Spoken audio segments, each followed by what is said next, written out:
Yes, my dear, have a very good day to all of you. You are most welcome here in the class. Now, this is I am going to begin page number 18 passage. It is his karam, his destiny, stories of his stolen childhood.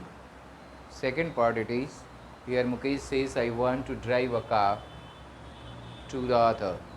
Author is here also surprised to find it out, and the author has been leaded by Mukesh, who has made the statement, I want to drive a car and I will learn uh, to drive a car. I want to become a motor mechanic. And this is, I told you already, that it is a kind of revival or a movement launched by Mukesh here in Firozabad, why? Because each and every family of Firozabad has been deeply involved in bangle making, and because of it they have also been suffering. They are unable to be united. They are so poor and so exploited that they don't have a sense of doing other things. But the writer notes here that there is a ray of hope in the mind of the people, like in the mind of the youth like Mukesh. So whenever the author encounters Mukesh, Mukesh describes what does he like, and Mukesh leads to the author to his area, Firozabad, where the author observed the houses, the condition of the houses, and the author no doubt have a deep interlocution. She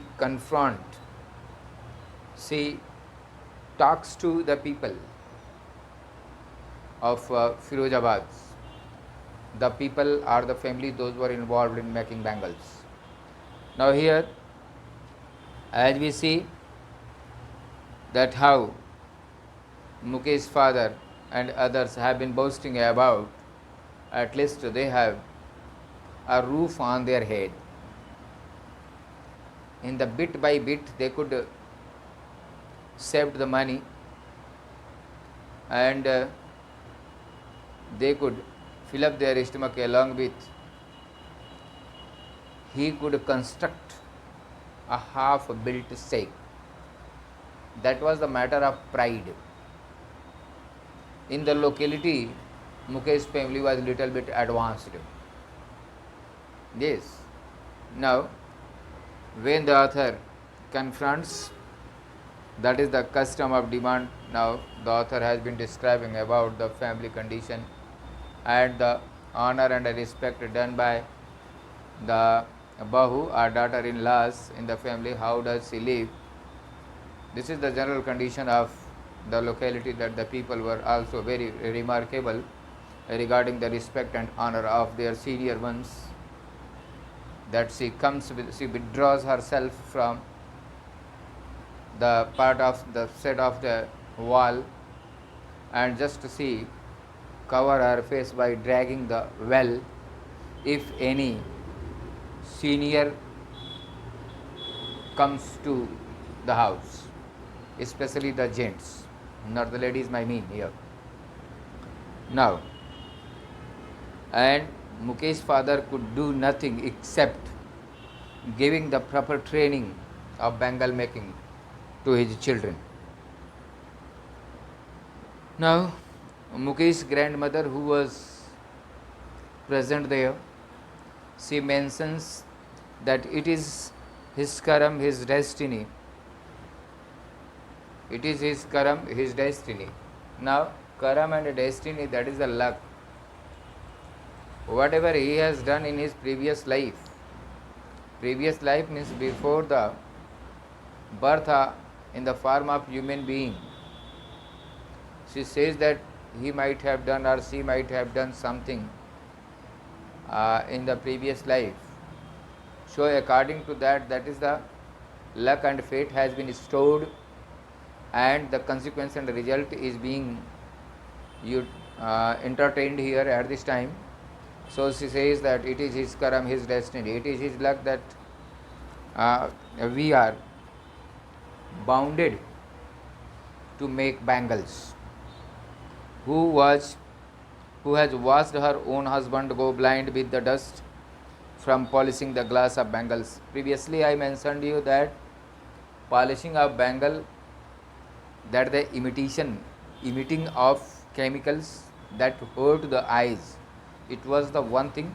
And the another thing, that in the dark cell, in the dingy cell, the cell without air and light, even the little children too, the senior guardians were working there in molding and bending and soldering the bangles, polishing the bangles, dyeing the bangles, so that they become blind at their early age. Now here Mukesh's grandmother also mentions that her husband is blind before her, and can a God given lineage ever be broken? No. How religious? That is, you can say, she was superstitious lady at this moment. Superstitious means वो अंधविश्वास से leverage थी. Superstitious means she was thinking that no one can. It means if we are born in the family of bangle makings, then I cannot break this line of bangle making. I cannot leave this tradition of bangle making and cannot move, cannot choose, cannot select to other business, other work. Therefore, this lineage, this generation is unable to break such kind of bangle making. It means it is our profession, it is our domestic profession, it is our hierarchy that we have been making bangles since a long time. Therefore, we cannot break it. It is a superstition. God given lineage, ईश्वर के द्वारा दिया हुआ ये जो पुरस्कार है, या फिर आप कह लीजिए कि जो हमारी वंश परंपरा में यह काम चलते चला आ रहा है, किसी के पास इतनी ताकत नहीं है कि इसे कोई ब्रेक कर दे. यानी कि गॉड का दिया हुआ लाइन है, गॉड के द्वारा दिया हुआ प्रोफेशन है, तो इसको हम ब्रेक नहीं कर सकते. यही मेरा कर्म है, यही मेरी डेस्टिनी है, यही मेरा लक है. नाउ सी इम्प्लाइज, वही मतलब सी इम्प्लाइज, सी से सो क्या है, born in the caste of bangle makers. अब कह रही है caste of bangle maker, in the race of bangle maker, bangle maker के परिवार में जन्म लिया. They have seen nothing but what, they have seen bangles in the house, in the yard, in every other house, every other yard, every street in Firozabad. They have seen the bangles, and the different types of bangles they have seen in the lanes and in the veranda, in the corridor, in the house of Firozabad.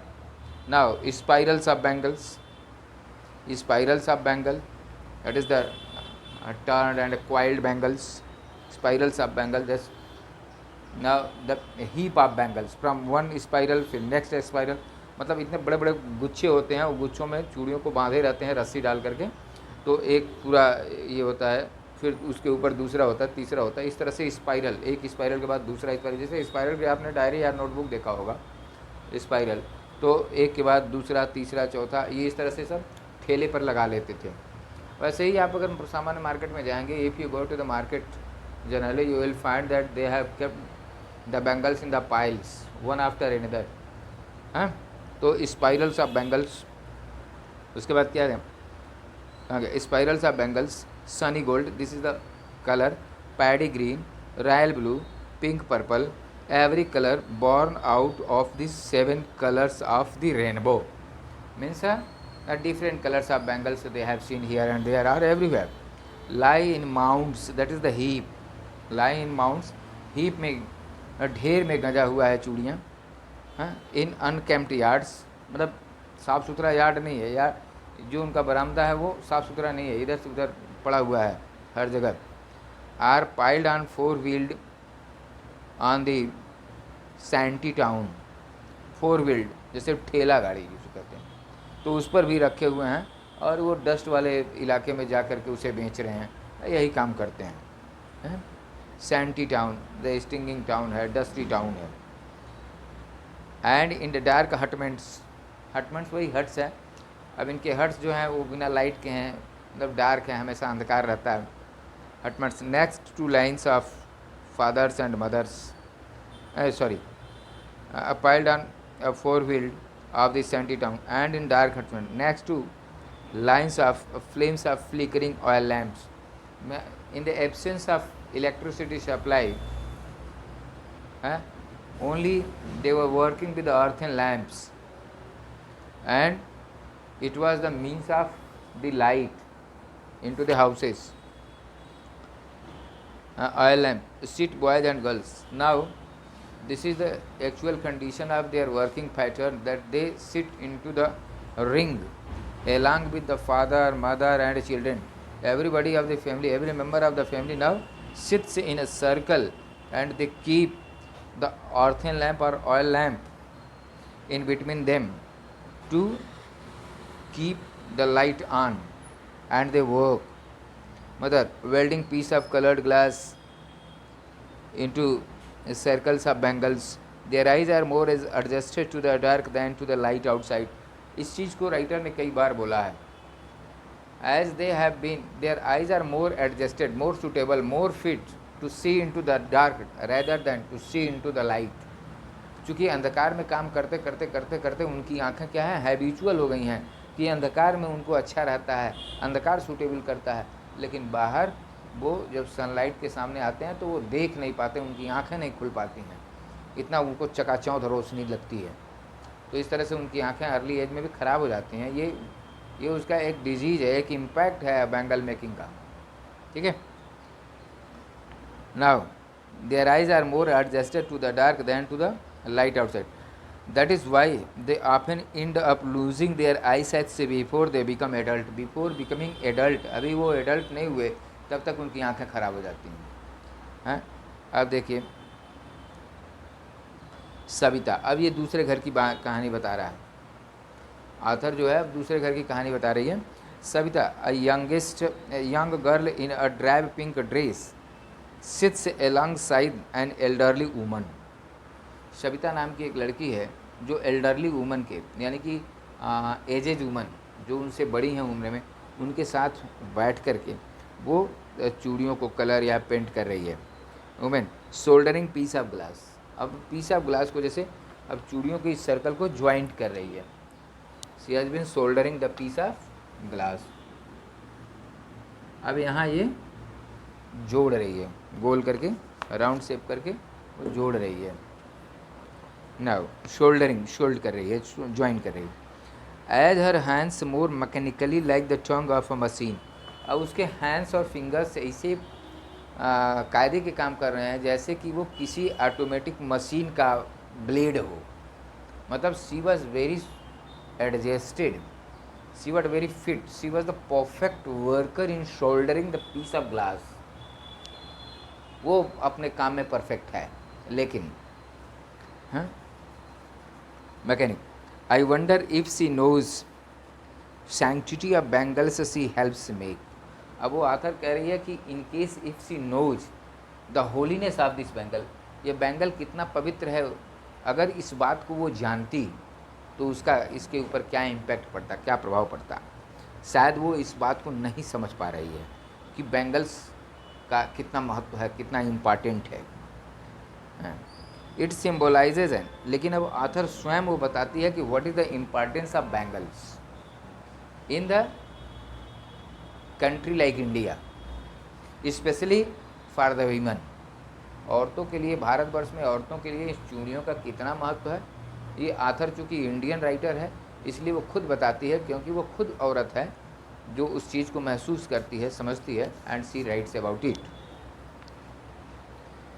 It symbolise, it stands for bangle. Bangle symbolise करता है, मतलब bangle किस चीज़ का प्रतीक है. An Indian women's सुहाग, that is the one who has her husband alive. मैंने उसको सुहाग कहते हैं. ठीक है. तो ये एक सिंबल है. Auspiciousness of in marriage, auspiciousness है, वेरी होली सिंबल है. ऑस्पिशियस बड़ा पवित्र है, ये एक सिंबल है जो लोगों के शादी में इसे पहनाया जाता है या इसे दिया जाता है। Now it will dawn on her suddenly one day when her head is draped with a red veil, her hands dyed red with henna and red bangles rolled into her wrists। अब ये कह रही है it will dawn on her suddenly, एक दिन इसको मिलना है, किसको, सविता को, क्या, कि जब उसका हाथ कलर किया जाएगा मेहंदी से, जब उसके सर को सिंदूर से रखा जाएगा, उसके घूंघट दिया जाएगा, ऐसे समय में रेड कलर की बैंगल्स उसके हाथों में डाला जाएगा। तो ये ऑस्पिशियस ओकेशन है, होली ओकेशन है, रिचुअल है जो इंडियन लेडीज़ के साथ होता है। तो वो अनीस जंग इस बात को बताते हैं कि सविता का भी शादी होगा और उसको भी एक दिन यही चूड़ी, ऐसा ही चूड़ी उसको पहनाया जाएगा। तब she will understand the meaning and the holiness, sanctity or auspiciousness of this bangle. She will come to know. तब उसका she will know the importance of bangle then when she will be married. जब उसकी शादी हो जाएगी तो उसको वो खुद ब खुद इसको समझ में आ जाएगा कि इसका कितना महत्व है। She will then become a bride. तब वो क्या होगी, ब्राइड होगी, एक दुल्हन बनेगी।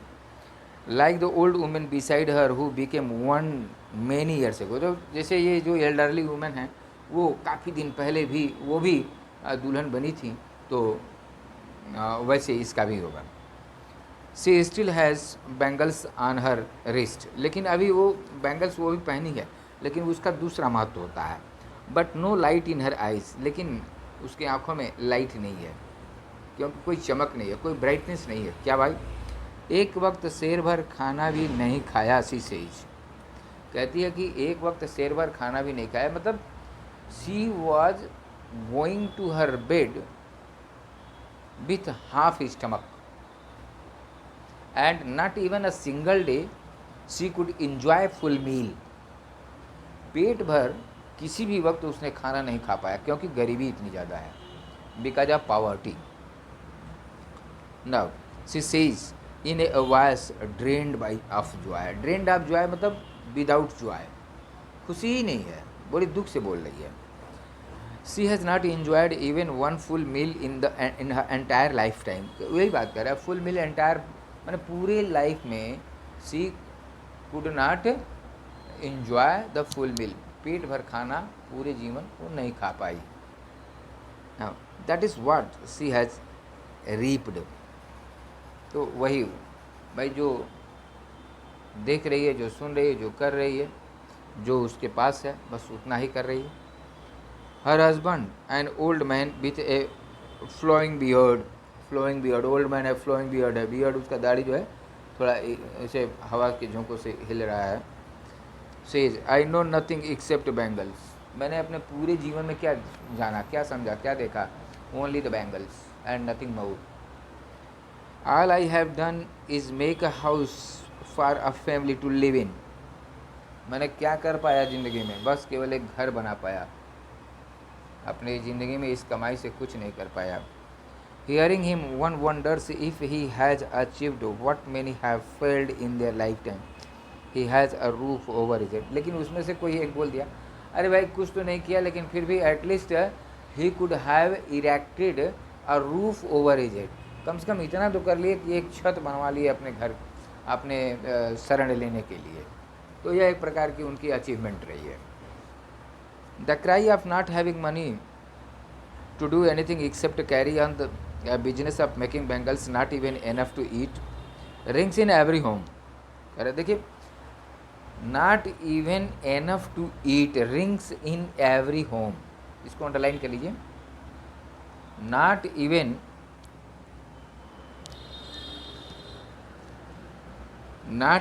enough to eat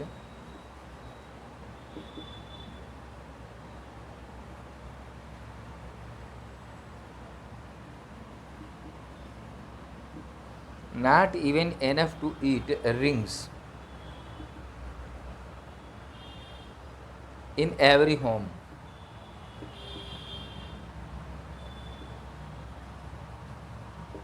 ये देखिए, ये the author has observed the extreme poverty in Firozabad, especially in the families of bangle makers, that not even enough to eat, पर्याप्त तो कभी खाया ही नहीं। ये स्टेटमेंट लगभग हर घरों से सुनने को मिलता है, रिंग्स बजता है, मतलब इस तरह की आवाज़ निकलती है, comes out. Such kind of statement, such kind of painful feelings, such kind of painful statement mostly comes from each and every family of Firozabad, those families involved in making bangles। तो हर परिवार में का यही रोना था कि मतलब पेट नहीं भरता है। मतलब देखिए कितनी पावर्टी वहाँ है, कितनी गरीबी है वहाँ पे, जब आथर ने इसको देखा था। The cry of not having money to do anything except carry on the business of making bangles, मतलब दूसरा कोई ऑप्शन नहीं था। They don't have any other option except making bangles। और बैंगल मेकिंग का उनको रिस्पांस क्या था, उनकी अर्निंग क्या थी, that even they were unable to eat full meal even any occasion, any time। तो क्या है, little has moved with time, the young men echo the lament of their elders। अब देखिए, the young men echo the lament, the young men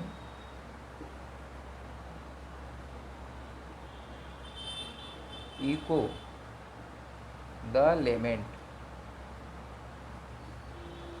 the young men echo the lament of their elders of। अब ये भी एक statement है, आप ध्यान दीजिएगा इसको, कि the young man echo the lament, यानी कि जो लेमेंट, जो विलाप, जो रोना बूढ़े लोग, एल्डर लोग कर रहे हैं कि बड़ी गरीबी है, बड़ी तंगी है, खाने को कुछ नहीं है, वही चीज़ें यंग मैन भी कर रहे हैं। जैसे वो अपना जीवन व्यतीत किए रोते धोते, वैसे ही यंग मैन भी अपना रोते धोते किसी तरीके से anyhow they have been passing their time and saying the same thing as the elders are saying। Now little has moved with the time it seems in Firozabad, लेकिन ये जो पॉइंट है, little has moved with time, मतलब time के साथ, with the passage of time some change occur in Firozabad। Firozabad में कुछ परिवर्तन हुए जैसे जैसे समय बीतता गया। It seems in Firozabad years of mind numbing toil. अब देखिए, माइंड नंबिंग टॉयल, ये बहुत इंपॉर्टेंट फ्रेज है, mind numbing.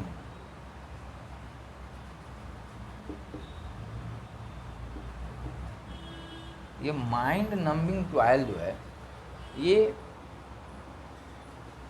Mind numbing toil मतलब इतना घनघोर परिश्रम है, बहुत ही घनघोर परिश्रम करते थे सब, बहुत कठिन परिश्रम करते थे बैंगल मेकिंग में। तो वो इतना ज़्यादा परिश्रम करने के बाद उनके दिमाग में कुछ रह नहीं जाता, तो शून्य हो जाता था। इस बैंगल मेकिंग के अलावा वो कुछ सोचने की क्षमता नहीं रहती थी उनके पास। ठीक, तो ये माइंड नंबिंग टॉयल है, घनघोर परिश्रम को, very very hard work they do and therefore thus they don't have enough space into their mind even to think something other than making bangles। अब उसके लिए कई परिस्थितियां हैं, जैसे सेठ साहूकार भी हैं, उनको दबाव देते थे, लोन देते थे, इंटरेस्ट लेते थे, और कम वेज में काम कराते थे, कम पैसे में काम कराते थे। तो ये सारी परेशानियां उनको झेलने को रहती थी। नाउ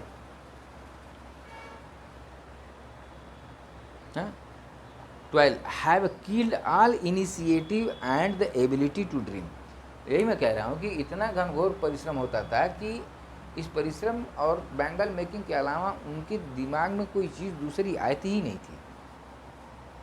उनके पास कोई दूसरा विजन ही नहीं रहता था, उनके पास कोई दूसरा ड्रीम ही नहीं रहता था कि हम इसके अलावा कुछ करें, इसको छोड़ करके कुछ और करें, ऐसा वो कर ही नहीं पाते थे। अच्छा, अब ये ऑथर पूछती है उन लोगों के परेशानियों को देखकर, कठिनाइयों को देख करके, द ऑथर आस्क्स क्या, why not organise yourself into a cooperative. तो आप कारपोरेटिव में एक ऑर्गेनाइज क्यों नहीं हो जाते, एक यूनिटी क्यों नहीं बना लेते आपस में? Why don't you make a unity before you to raise your ideas, अपने आइडियाज़ को रेज करने के लिए, अपने प्रॉब्लम्स को सरकार से कहने के लिए, अपने प्रॉब्लम्स को अथॉरिटी से कहने के लिए क्यों नहीं एक ग्रुप बना लेते हैं, एक यूनियन बना लेते हैं, एक यूनिटी बना लेते हैं आप लोग? तो I ask a group of young main who have fallen into the vicious circles of middlemen who trapped their fathers and forefathers. अब किस ग्रुप से इसने पूछा है? अब ध्यान देने की बात है यहाँ पे। यहाँ ये जो चीज़ें हैं ये बड़े ही मज़ेदार की बात है और वास्तव में ऐसे ही होता था। जैसे अभी हम, अगर आपने अपने प्रीवियस क्लास को CBSE के माध्यम से पढ़ा होगा तो आपने नेल्सन मंडेला को पढ़ा होगा कि अपार्थीड किस तरह से यानी कि वाइट स्किन पर्सनालिटीज़ किस तरह से ब्लैक स्किन पर्सनालिटी के ऊपर अपना रूल बिस्टो करते थे, थोपते थे और उनको उसी तरह से काम करना पड़ता था। और फिर आप इंडिया का भी उदाहरण ले सकते हैं कि वे the Britishers came to India and have got fully occupied Indian parts, now how are they dealing with the Indians, उनका व्यवहार भारतीयों के साथ कैसा था? तो ये चीज़ें हमने देखा था। लेकिन फिर भी यहाँ तो अपने ही देशवासी हैं और अपने ही देशवासी अपने ही लोगों के साथ किस तरह से बुरा व्यवहार करते हैं। अब ये मतलब एक तरह से स्लेवरी आप कह सकते हैं, दास प्रथा आप कह सकते हैं कि दास प्रथा जैसी चीज़ें यहाँ लागू दिखाई दे रही हैं। क्या? जब ऑथर ने पूछा तो सबसे पहली बात यह है कि I asked a group of young man के ग्रुप से उसने पूछा हैं who have fallen into the vicious circle.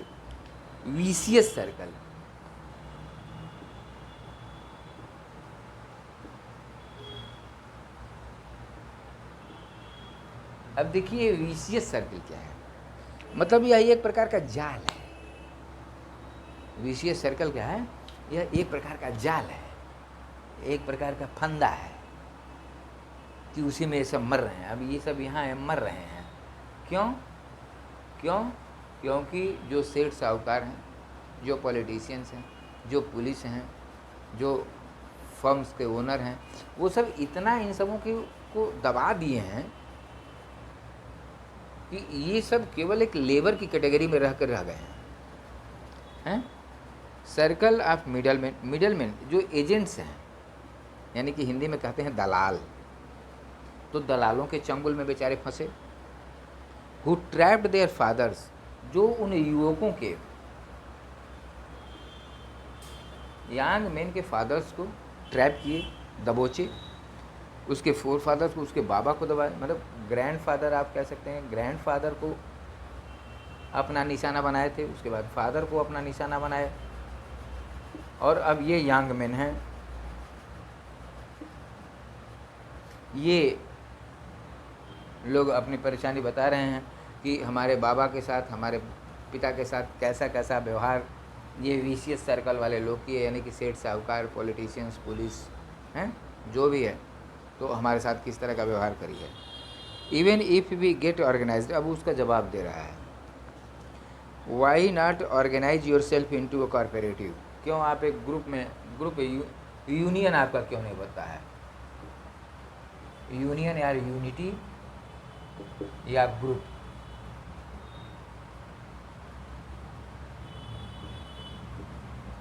आपका ये एक यूनियन क्यों नहीं बन जाता है, एक ग्रुप क्यों नहीं बन जाता है, एक सोसाइटी आप क्यों नहीं बना लेते हैं? आप एक सोसाइटी में, एक समूह में क्यों नहीं आ जाते हैं कि आप सभी लोग इकट्ठा होकर के अपनी बात को आवाज़ दें, जैसे वो डेमोक्रेसी का एक फार्मूला। तो कह रहे even if we get organised, अगर हम लोग एक होते हैं, इन केस यंग मैन जवाब दे रहे हैं, तो वी आर द वन, तो हम लोग एक होंगे क्या, who will be hold up by the police, अब पुलिस होल्ड अप करेगी, यानी कि the police will drag us, arrest us, हैं, होल्ड अप क्या, अरेस्ट करेगी, मैं हमारे घर आ धमकेगी, होल्ड करेगी, हैं, आ धमकेगी और हमको अरेस्ट कर लेगी बाय द पुलिस, बीटेन, मारेगी भी अगर हम ऑर्गेनाइज हो जाते हैं, एंड ड्रैग्ड टू जेल,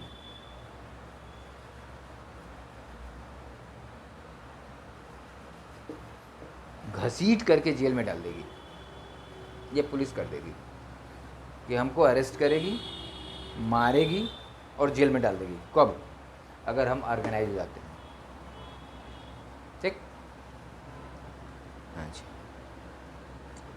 देश से मतलब ये सब कहते हैं, ये यंग मैन कहते हैं कि ऐसा हमारे साथ हो जाएगा। क्यों?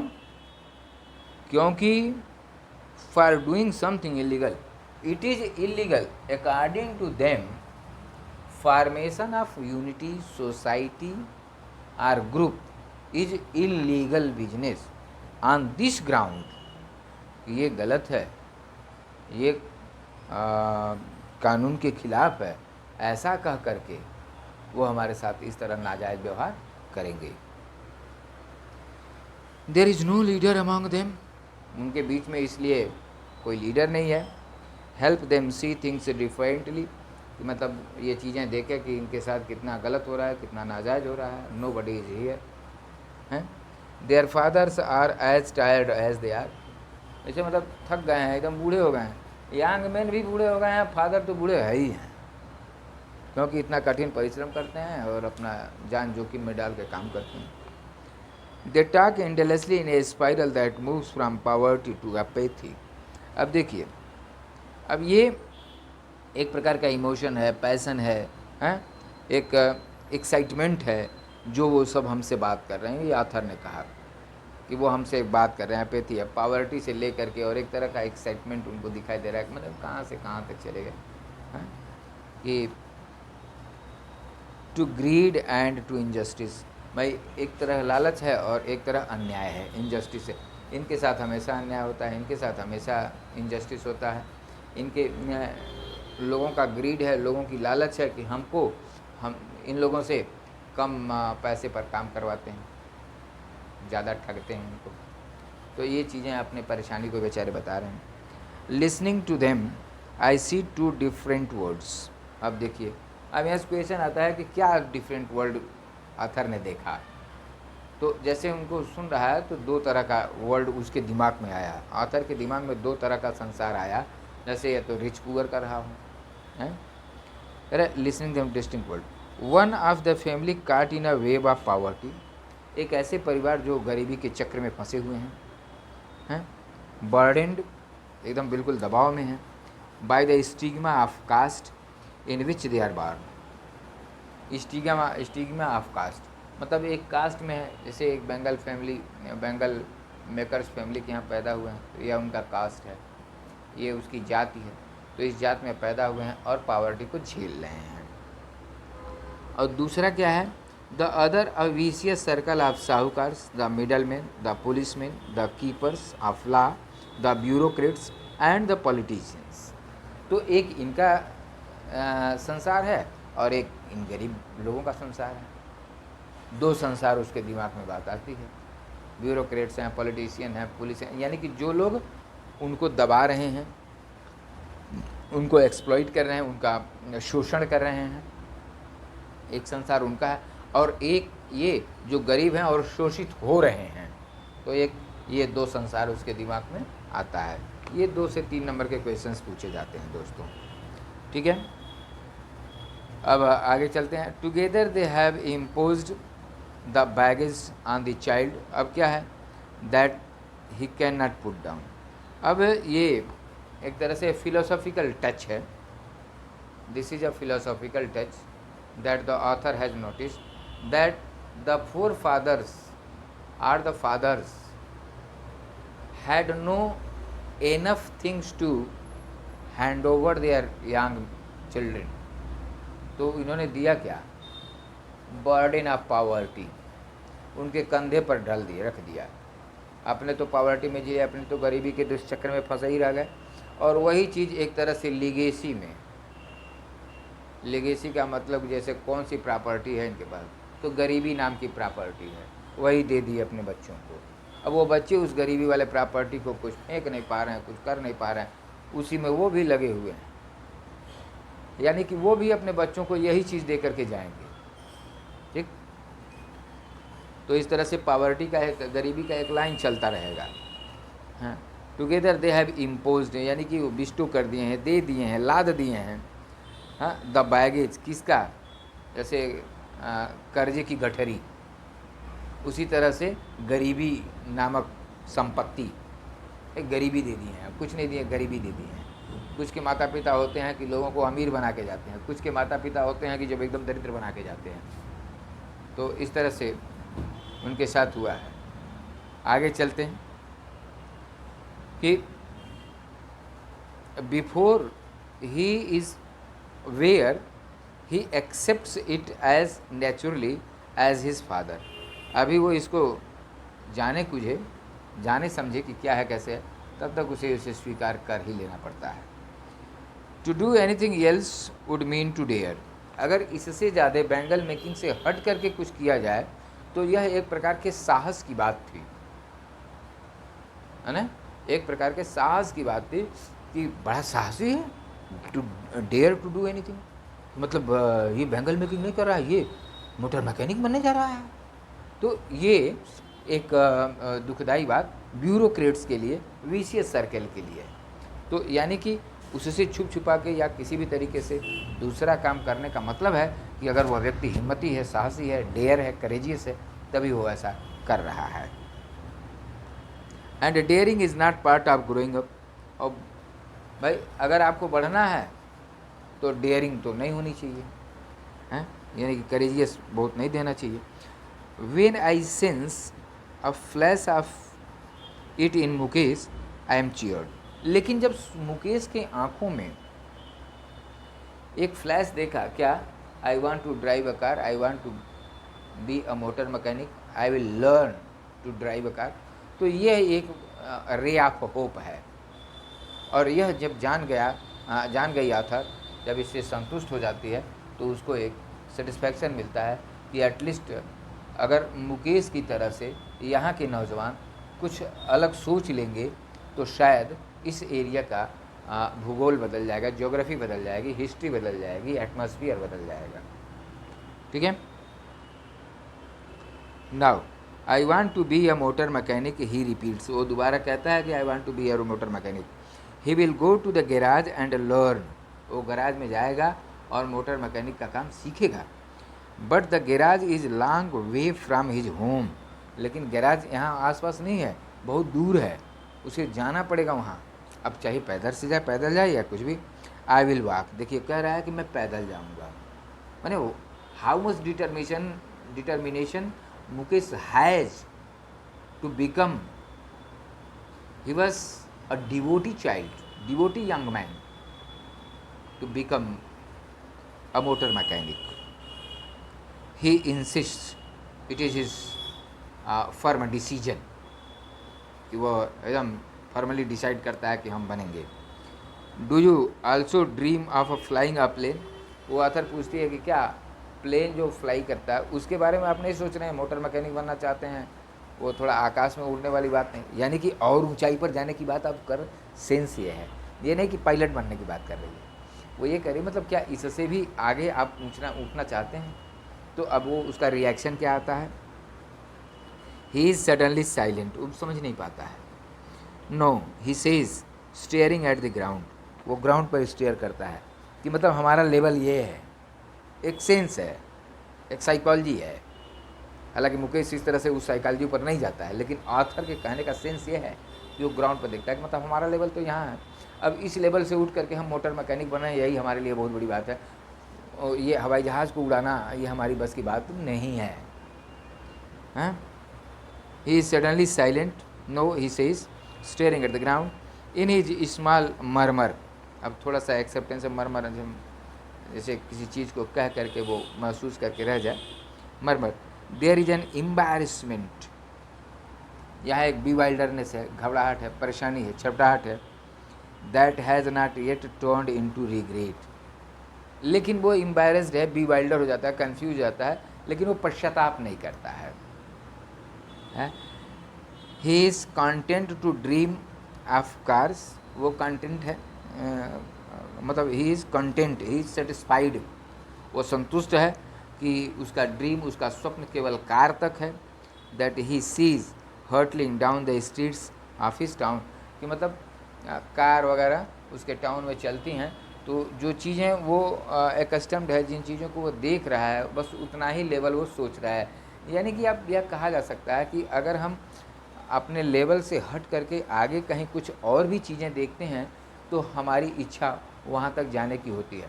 अगर हमने उन चीज़ों को नहीं देखा है तो हमारा लिमिटेशन बढ़ जाता है। ठीक है। Now he sees hurtling down the streets and town. A few aeroplanes fly over Firozabad. लेकिन with the passage of time, few aeroplanes have been noticed flying over Firozabad. यानी कि फिरोजाबाद का विकास तो होगा, एक न एक दिन होना है। ठीक है, अभी हम इस पर डिस्कस करते हैं क्वेश्चन आंसर्स का।